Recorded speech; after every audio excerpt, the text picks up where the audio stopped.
Assalamualaikum warahmatullahi wabarakatuh. Salam sehat, salam pendidikan, sahabat Kak Yati Bintang. Pada video kali ini saya akan menyampaikan tema tentang pendidikan dan kekuasaan. Menarik ya? Kira-kira mana yang saling mempengaruhi, yang paling berpengaruh? Apakah pendidikan, apakah kekuasaan? Atau kekuasaan akan mempengaruhi pendidikan? Lebih jelasnya, yuk kita lihat melalui peta konsep dan deskripsi berikut ini. Baik, untuk pendidikan dan kekuasaan, inilah peta konsep yang akan kita kaji. Ya, ada 4. Yuk kita ikuti. Baik, kita lanjut ke tema kita tentang pendidikan dan kekuasaan. Pendidikan sebagai alat dan perlawanan kekuasaan.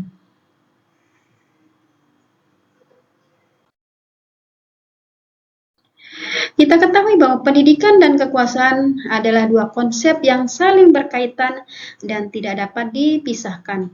Pendidikan berfungsi sebagai salah satu sarana utama untuk mentransfer dan mengembangkan pengetahuan.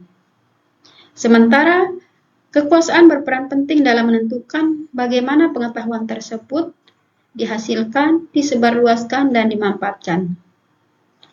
Hubungan antara keduanya di sini terletak pada peran pendidikan dalam menciptakan pengetahuan, sedangkan kekuasaan mengatur bagaimana pengetahuan itu diterapkan dan digunakan. Nah, biasanya kalau kekuasaan itu terkait dengan struktural, yaitu pemerintah. Ada juga kekuasaan pada masyarakat, adat istiadat, budaya, itu yang terjadi di lapangan.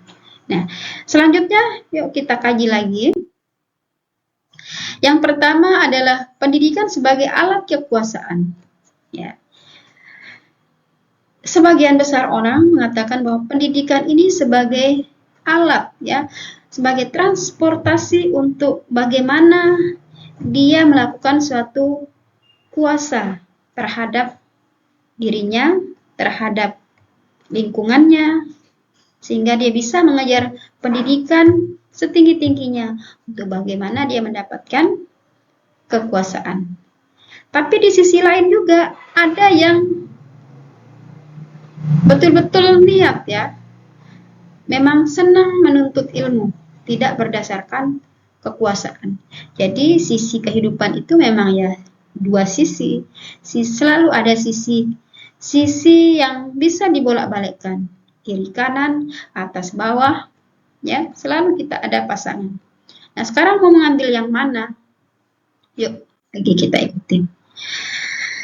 Bagaimana kekuasaan dan pendidikan ini, yaitu melalui penanaman ideologi. Sistem pendidikan dirancang untuk menyebarkan ideologi tertentu. Yang kedua adalah sebagai kontrol sosial. Kontrol sosial di sini, pendidikan menciptakan keteraturan sosial dengan menanamkan norma dan nilai. Ya, itu pada tata tertib sekolah yang menanamkan disiplin. Itu juga terkait dengan bagaimana pendidikan dan kekuasaan. Yang ketiga adalah reproduksi kelas sosial. Pendidikan memperkuat stratifikasi, strata, tingkatan sosial melalui akses yang tidak merata. Contohnya adalah universitas bergengsi lebih sering diakses oleh kelompok-kelompok kaya. Ya. Jadi ini adalah terkait dengan strata-strata sosial. Banyak anak-anak ingin sekali sekolah di sekolah-sekolah atau perguruan tinggi yang bonafit, ya, yang memiliki kualifikasi, kualitas yang bagus, tetapi karena terkendala ekonomi, biaya, inilah yang menyebabkan tidak bisa lanjut sesuai dengan perguruan tinggi pilihannya. Baik, yang keempat adalah pengendalian wawasan. Materi pembelajaran mendukung status quo dan membatasi kritik terhadap struktur kekuasaan. Contohnya di sini adalah sejarah nasional yang hanya menyoroti bagaimana keberhasilan pemerintah. Yang kelima adalah indoktrinasi melalui simbolisme dan legitimasi kekuasaan. Di sini adalah upacara bendera dengan lagu kebangsaan untuk menekankan nasionalisme. Berikutnya adalah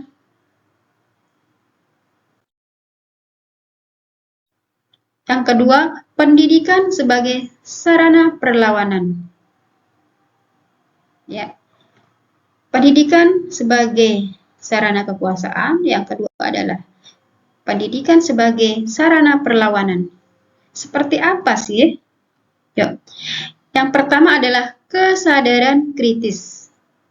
Ya, bagaimana kesadaran kita yang berpikir kritis secara tidak menerima secara serta-merta apa yang ada, tapi kita berpikir kritis bagaimana mandiri kita, bagaimana kreativitas kita. Contohnya adalah melalui program literasi untuk kelompok-kelompok termarginal. Yang kedua adalah melawan diskriminasi. Contohnya adalah pendidikan pemberdayaan perempuan, pendidikan multikultural, ya. Bagaimana kadang-kadang biasanya orang membedakan suku, adat. Di sini adalah bisa dilawan diskriminasi, multikultural, dan pemberdayaan perempuan. Yang ketiga adalah perubahan sosial melalui pendidikan alternatif. Contohnya adalah ada sekolah rakyat, pelatihan advokasi, dan lain-lainnya. Berikutnya adalah perlawanan terhadap privatisasi. Contohnya adalah kampanye gerakan mahasiswa melawan biaya mahal. Ya, biasanya kalau terjadi kenaikan biaya sekolah, pendidikan di tingkat perguruan tinggi, banyak terjadi demo-demo dari mahasiswa. Yang kelima adalah menciptakan agen perubahan. Ya, contohnya adalah proyek siswa yang berdampak pada komunitas. Seperti itu. Kita lanjut, yang ketiga adalah relasi dialektis pendidikan sebagai alat dan perlawanan.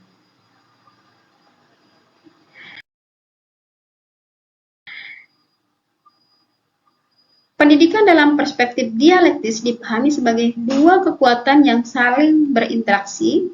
Dalam konteks ini, pemikiran Antonio Gramsci tentang hegemoni dan pandangan Mikhail Foucault mengenai kekuasaan yang produktif menjadi sangat relevan untuk memahami bagaimana pendidikan berfungsi sebagai alat kekuasaan sekaligus perlawanan. Pertama adalah pendidikan sebagai alat kekuasaan. Pendidikan digunakan untuk mempertahankan status quo dan mendukung struktur kekuasaan yang ada. Ya. Banyak sekali kita lihat bagaimana pendidikan ini bisa mempertahankan kekuasaan, ya, karena pendidikan ya terus itu saja yang berkuasa. Ya. Yang kedua adalah pendidikan sebagai sarana perlawanan. Pendidikan juga menjadi medium untuk menantang dan menggugat struktur kekuasaan yang menindas. Jadi ini yang normal, yang di atasnya yang tidak normal, ya. Yang ini yang di bawah yang berani melawan. Bagaimana ketidakadilan itu terjadi? Bagaimana ketimpangan itu terjadi? Disinilah pendidikan sebagai sarana perlawanan. Memang ada beberapa orang yang tidak berani melawan. Ada banyak orang juga yang bisa berani melawan. Itulah kehidupan. Ya. Kalau tidak ada yang berani melawan, adem-adem saja, ya begitu-gitu saja pendidikan ini.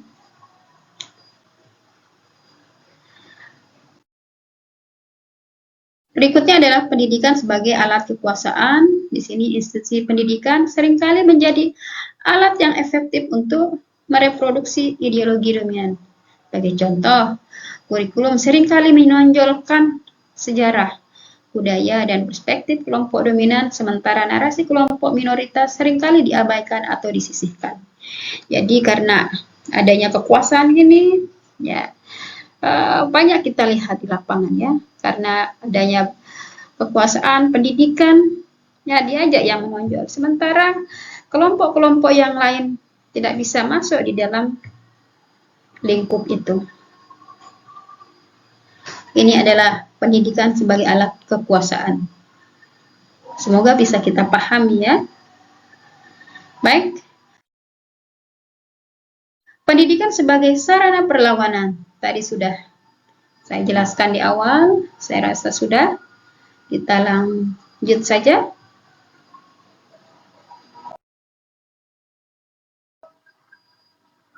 Ketegangan antara alat kekuasaan dan perlawanan. Ya, bagaimana terjadinya kekuasaan dan perlawanan. Ada yang berkuasa, ada yang lawan. Ada yang berkuasa itu saja ya, tapi karena tidak tahan dengan hal itu, ada yang melawan, kelompok-kelompok tertentu yang berani melawan. Itu luar biasa. Pendidikan sebagai alat kekuasaan dapat digunakan untuk memperkuat ideologi dominan seperti melalui kurikulum yang membentuk cara pandang dan perilaku sesuai dengan kekuasaan yang ada. Jadi apa yang menjadi konsep struktural itu, itulah yang akan diterapkan di dalam pendidikan itu. Nanti ganti menteri, ganti kurikulum, ganti menteri, ganti kurikulum. Tetapi mudah-mudahan dengan berganti-gantinya, terus pendidikan kita mengalami terus membaik ya. Kita lihat memang ada perbaikan kualitas pendidikan kita, bagaimana guru diperhatikan kesejahteraannya, fasilitasnya, diberikan pelatihan dan lain-lainnya. Nah sekarang di kementerian yang baru, semoga itu akan menjadi lebih baik lagi.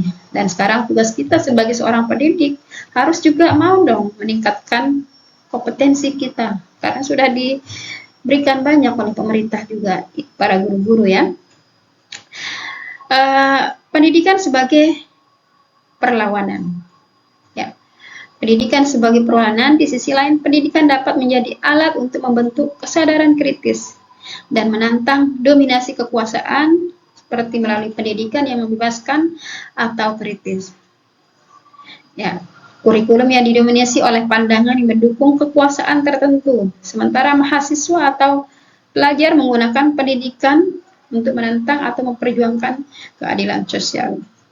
Ya, bagi para guru kita yang sudah lama mengabdi ya, semoga bapak-bapak, ibu-ibu ikhlas ya, dan semoga bisa segera diangkat semuanya menjadi guru-guru P3K, guru PNS ya. Memang kadang-kadang kita lihat sangat miris bagaimana guru-guru kita yang lama sekali mengabdi tidak bisa diangkat. Kita ke implikasi bagi kebijakan pendidikan. Yang pertama adalah pengaruh kebijakan pemerintah, dan yang kedua adalah pendidikan sebagai sarana pembebasan. Pengaruh kebijakan pemerintah di sini adalah kebijakan pendidikan seringkali mencerminkan kekuasaan negara atau kelompok dominan yang mempengaruhi tujuan dan arah pendidikan.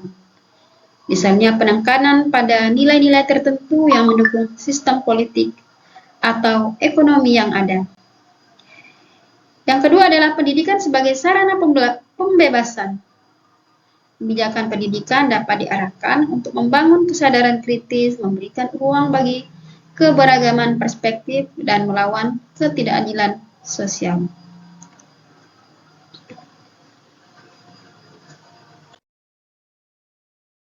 Nah, ini kita lihat bagaimana dulu ya studi kasus terkait pendidikan sebagai alat dan perlawanan kekuasaan. Ya, ini dulu pemerintahan kita pada zaman Soeharto ya, ada reformasi, ada demo besar-besaran sehingga sampai turun dulu Pak Soeharto ya, tahun 1998. Ya. Berikut adalah sampai kita ke kesimpulan. Jadi kesimpulan yang bisa kita ambil di sini tentang pendidikan dan kekuasaan dan perlawanan di sini, yang pertama adalah pendidikan seringkali dimanfaatkan untuk memperkuat dan mempertahankan kekuasaan. Ya, betul. Pendidikan sering sebagai ajang pemanfaatan untuk terus memperkuat dan mempertahankan kekuasaannya. Yang kedua adalah pendidikan sebagai alat perlawanan yang kuat untuk melawan ketidakadilan dan menciptakan perubahan sosial menuju masyarakat yang lebih adil dan inklusif, ya. Masyarakat yang lebih adil, inklusif, merata, sesuai harapan, ya. Yang ketiga adalah relasi dialektis dalam pendidikan menciptakan ketegangan antara kekuasaan dan perlawanan. Dan yang terakhir adalah kebijakan pendidikan perlu lebih berpihak pada pembebasan dengan mengakui potensi pendidikan sebagai alat untuk menantang ketidakadilan dan memperjuangkan perubahan sosial. Baiklah, yuk terus kita gali pendidikan kita tingkatkan kualitas pendidikan kita. Jangan kita jadikan pendidikan sebagai alat kekuasaan yang negatif, tetapi kita jadikan sebagai motivasi untuk menjadi lebih baik dengan bisa menciptakan pendidikan-pendidikan yang lebih baik dan inklusif. Baik, itu saja sahabat Kayati Bintang. Terima kasih atas perhatian. Yuk dukung terus channel ini. Assalamualaikum warahmatullahi wabarakatuh.